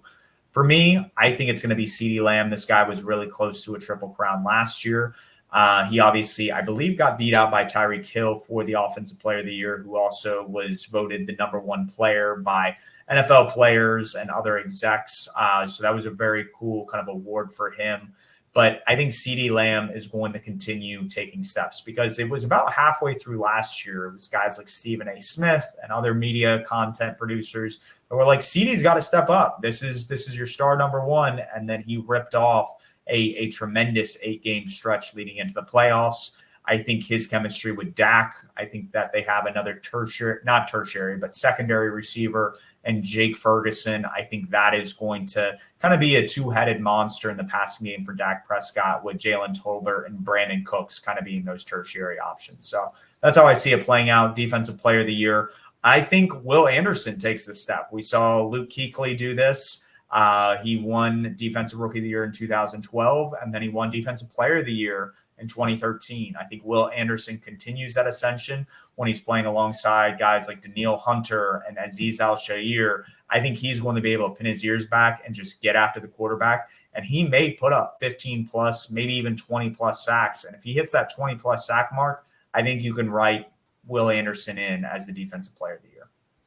He's certainly an ascendant young player, won Rookie of the Year last year, like you're talking about. Would be interesting if he pulls a Kuechly, right, and goes up that next step. Kuechly, I believe, deprived J.J. Watt of 3 consecutive. I think that was the one that cut in the middle of J.J. Watt's string of wins there. So that'd be interesting to see if Anderson does that. I have a guy that I think could get 20-plus sacks as well. I have Micah Parsons, just super, super explosive player. You talk about what CeeDee Lamb is on offense for the Cowboys. That's what Micah is on the defense. Like the main concern for me is his ability in the run game, where Will Anderson is actually really, really strong. But I think if you hit that, if your sack number starts with a 2 and it's 2 digits, so not 2 sacks, you have a really good chance of winning it. And Parsons is one of the few players explosive enough to get there. I think he might get there this year with Mike Zimmer coming in and being kind of the ringleader on defense. For Coach of the Year, I think it's going to be straightforward for both of us. It's our Super Bowl winner head coaches. Mine's Dan Campbell with the Detroit Lions, and yours is Matt LaFleur. Yeah, I'm doubling down on the Packers. I have them winning the Super Bowl, which means that they need to have some good production from not only their head coach, but the other surrounding members. So as you see here on this list, the pair with that, I have Jordan Love winning the MVP. So I think those two guys are the main catalyst for how well they're going to do. And because I think they're a Super Bowl team that'll win it, those two I'm really high on. Yeah, I think with some of the higher awards like that, you kind of have to have pairs of players and coaches and stuff like that. Like I have Jahmyr Gibbs. We get on the next slide. I think I have Jahmyr Gibbs again. But as far as exec of the year goes, we're both right there. Nick Caserio nailed last year's draft. Like we talked about, the gamble to get Will Anderson paid off. Then this offseason, just trades for Stephon Diggs, who outside of the back half of last year, one of the better receivers of the last 5 years. He can come in and be a mentor for the young guys. I don't know if you want him to mentor some of the young receivers, but talent-wise, he can step in seamlessly, help take some of the pressure off Nico Collins, Tank Dell, be a guy that can get open for CJ Stroud. That in and of itself was a huge move for them, for a young team trying to make the leap into competitive AFC teams. I think it's going to pay off hugely for them. And then we also have the same comeback player of the year, and that's Kyler Murray. Only played, I believe it was 8 games down the stretch last season. And the offense looked really good with him not really good, looked much better than it did when Josh Dobbs and others were on the field. Once Kyler took the field, if they can get to that top 12, top 10 mark, like I had in one of my takes a couple of weeks ago, I think he's ripe for the taking for comeback player of the year. Yeah, no, I think Kyler has put himself in a really good position to do that. He definitely started those first 4 games in a position where he showed rust, but the next 4 games, I really think he took a step. So with that, kind of wraps up the awards. We do have kind of I have Mahomes as well as MVP. I cut you off before you talked about your MVP. Yeah, so I don't want to skip over Patrick Mahomes, right? Best player in the game and everything like that. For me, it's just like, what are the odds that he's the best player in football again? Pretty high. And I think if they get the 1 seed in the AFC, which I have him doing, get to the Super Bowl again, he has that narrative to do so and win the MVP. You had Jordan Love, like you talked about. If the Packers really take that step, and Jordan Love, who was excellent down the stretch last year in that second half, if he can take another step, he's really going to be up there in that top 5 to 10 discussion. And we've seen QBs like this past year. Purdy was an MVP leader for a while. Dak Prescott, who had a phenomenal year, was MVP leader for a while. So you don't necessarily have to be a Mahomes to win it. You know what I mean? You just have to be a really good team. And I think the Packers can be that this year. But like you said, we have a couple more like awards like leaders of receiving and stuff like that. But I don't know if you just want to gloss by these before we get into the Panthers. Nothing huge of note. Just like, go ahead. So passing yards, I have Jared Goff. Passing touchdowns, I have Jordan Love. You have Joe Burrow, Patrick Mahomes. I don't know if you want to touch on some of the rushing, receiving. I will allude to, because I brought his name up earlier because I thought we had him as either a team MVP or a breakout player. But interceptions, you have Devin Witherspoon. I have Derek Stingley. Just some big name guys that we think will take home some of these like total awards, so to speak. They aren't necessarily awards, but when you go on Pro Football Reference or you go on some of these sites where you're looking at kind of player stats, these are the guys that we see at the top of the leaderboard come the end of 2024. And I think these things contribute to the awards we just talked about. Like you have CeeDee Lamb in receiving touchdowns. I have him receiving yards. That's going to play big into Offensive Player of the Year. I have Gibbs leading in rushing touchdowns and scrimmage yards. That's going to play big into Offensive Player of the Year, stuff like that. And then the negative awards, we can touch on these real quickly, as well. First coach fired for me, Dennis Allen. Yeah, I've said it all offseason. I don't like the Saints. They just look worse and worse the more light has been shed onto them. I also have them as the worst team this year, despite having the number 2 overall pick. They have, I guess the Chargers won the tiebreakers there. I think the Saints are going to be really, really bad, and we're going to see it next week. Yeah. First coach for me fired is an interim coach last year who I think if he had a quarterback, it would be a different narrative. But I feel like the Raiders aren't going to have enough juice on offense with Luke Getsy as their offensive play caller. And he'll be the first guy fired in season. It'll probably be towards like week 12, week 13. I don't see anybody getting fired halfway through the season unless it is a Dennis Allen situation where the Saints just kind of come out of the gate and go like 1-7, like we were talking about, breaking down the NFC South. I have the Patriots as the worst team. A guy I see throwing the most interceptions is Tua. He was already kind of up there for the league lead last year. They're going to throw a lot of passes in Miami. I'm worried about kind of the wide receiver depth room in Miami. Most sacks taken, Dak Prescott. He's got a new left tackle and a new center. So those kind of new pieces, you wonder if he's going to be as well protected. He was top 10 in sacks last year. Most fumbles lost. Kirk Cousins, I think he was top 10 or ranked close to that last year, only playing half the year. So if he plays a little bit longer, I see him leading the league in fumbles. And then the MVP or non-valuable player I see as Russell Wilson. I think the reason why they not only signed Wilson but traded for Justin Fields is they knew both were not really the answer at quarterback, and it was more just throwing multiple darts at the board and hoping one of them just panned out, was good enough to take this team to the playoffs. Yeah, you nailed it there. Before the preseason, before Justin Fields kind of played poorly in the preseason, I don't know if we knew who the starter was week 1. And I think Fields lost that job in the preseason. So I certainly see Russ being the MVP there. I have Baker with most interceptions thrown. He only had 10 last year, which was, I think, 10th or 11th in most thrown, but loses his coach, like his play caller, and the people around him are getting older. I think he could be ripe for the taking there because we saw when stuff wasn't perfect, he was prone to throwing interceptions. We saw with the Panthers his last year with the Browns. Most sacks and fumbles lost. Daniel Jones, I don't know how long he's going to be the starter there, but man, he likes to fumble the ball when he's in the pocket. So he only has 1 year where he didn't do that, and their offensive line is not very good. And then our not valuable player, negligible valuable player, I had Gardner Minshew. To speak to your point on Antonio Pierce, I don't know if Gardner Minshew is going to be the starter for more than half the year. So I think that's a good one to go there. But finally, we've reviewed the season, so we're on to week 1 because we got to do like our game preview and stuff, right? So we're finally at the Panthers at the Saints week 1. I think some of the keys for that game are going to be how does Clowney and the rest of the D-line play against the Saints' bad offensive line. I think that's going to be a huge sticking point for us in order to get a win. And then J.C. Horn, since he's healthy week 1, he's got to be locked down on whoever he's on, Chris Olave, Rashid Shaheed, or A.T. Perry. What's interesting is when you look at their offensive line and our defensive line, our strength is in the interior, and so is theirs. Our questions are really the edge room and outside of Clowney, who's generating pressure. So if Clowney can make a few big plays throughout the game, whether it's on Trevor Penning or Taloise Fuaga, that's I think the difference maker between those two position groups.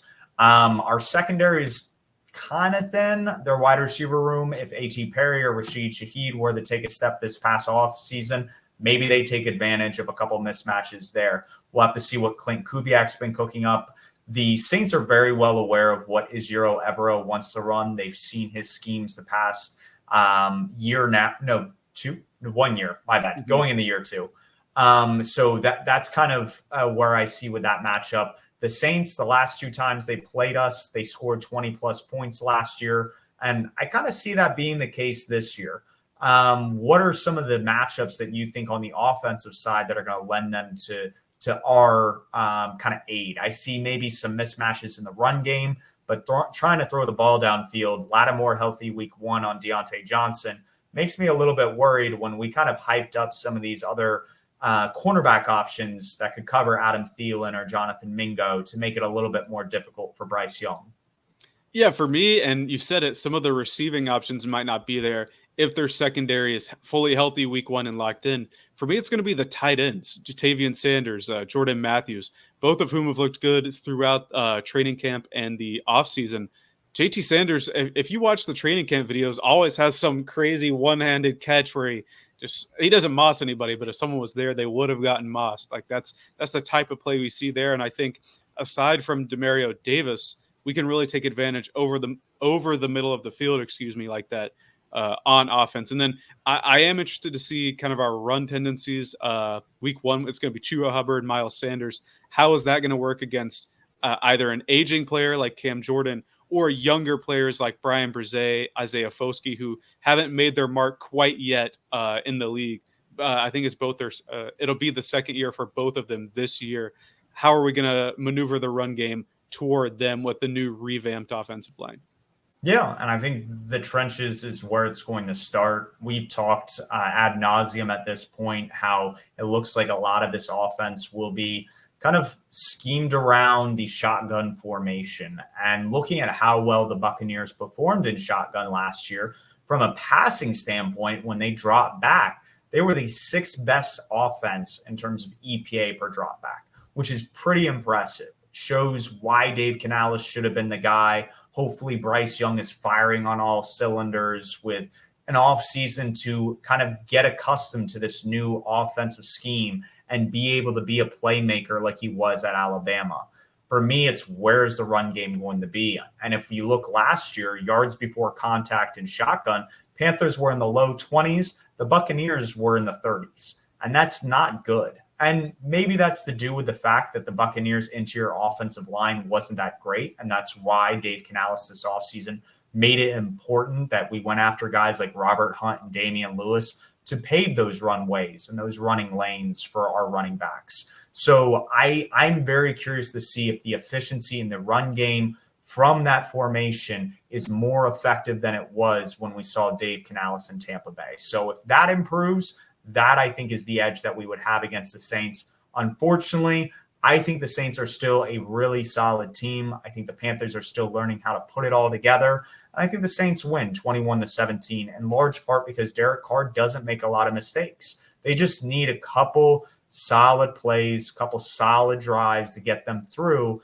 And they're playing in front of the home crowd in week 1. They're mostly healthy. It's not like the Saints team we may see later in the season when we get better, when we get some of our players back from IR and PUP. So we'll see how it goes. I know you're expecting a different outcome. What other things do you think we should be looking for come Sunday? Well, you talk about how Derek Carr doesn't make a ton of mistakes. Recently, he hasn't made a lot of plays either, right? No. He misses his receivers downfield quite a bit. And I think that if you keep him to where he's not making the play, which he hasn't been prone to winning games for the team recently, it's more so been the defense and stuff like that. And you pair that with a poor offense, or not poor, a worse offensive line that they have now, an aging running back in Alvin Kamara, who hasn't been himself since that one Christmas game versus the Vikings, where I think he set the fantasy record for a running back.